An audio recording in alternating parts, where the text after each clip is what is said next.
I'm Melissa Molina, and today I'm going to be doing my informative speech over Jeannette Rankin. Jeannette Rankin was born in an era where women did not have many legal rights, but she made sure they would. She served many of her years to make a difference in this world, and she achieved most of her goals. Even until this day, we are still seeing changes that have been inspired by her. She was born on June 11, 1880, near Missoula, Montana. Rankin was one of the eldest daughter of a rancher and a school teacher, who along with their siblings were raised with individualism and self-reliance. This is the reason why many of her siblings became professionals in their careers. She followed in her mother's footsteps and became a lecture teacher, later taking different paths that helped influence her understanding of social conditions. It took Rankin a few years to find something she was passionate for, but she found her passion not long after the women's suffrage movement. She became an active member to amend the women's rights in state constitutions. In 1911, an amendment was passed, and she returned back home and became an influence to many. Helping to pass the women's right to vote, after having the law passed in Montana, the rest of the United States followed. Without Jeannette Rankin and her strong belief for equality, more women would not have the chance to vote.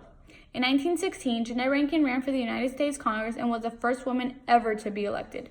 She was elected in Montana and re-elected once again in 1940. Jeannette Rankin is one of the most bravest humans to ever live.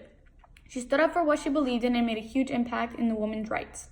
She could be compared to Rosa Parks because they both stood up for the rights of others and earned rights that were not based off race or sexual preference.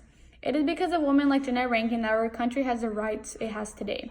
She has demonstrated to others that it does not matter what has or what has not been done, that anyone can do anything they set their mind to. A quote from Jeannette Rankin herself: "I may be the first woman of Congress, but I won't be the last."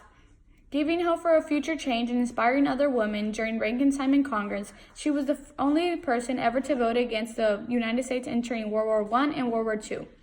After her term ended, she became engaged in her social work and continued to be an active member in the National Consumer League, an active member in the National Council for Prevention of War, and also a field worker for the Women's International League for Peace and Freedom. In Georgia, she founded a women's cooperative homestead, establishing a way for women in need to find their way to a new life.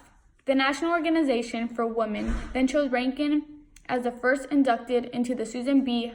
Anthony Hall of Fame, using this platform to speak up and urge women that together they can implement a power that no one could break.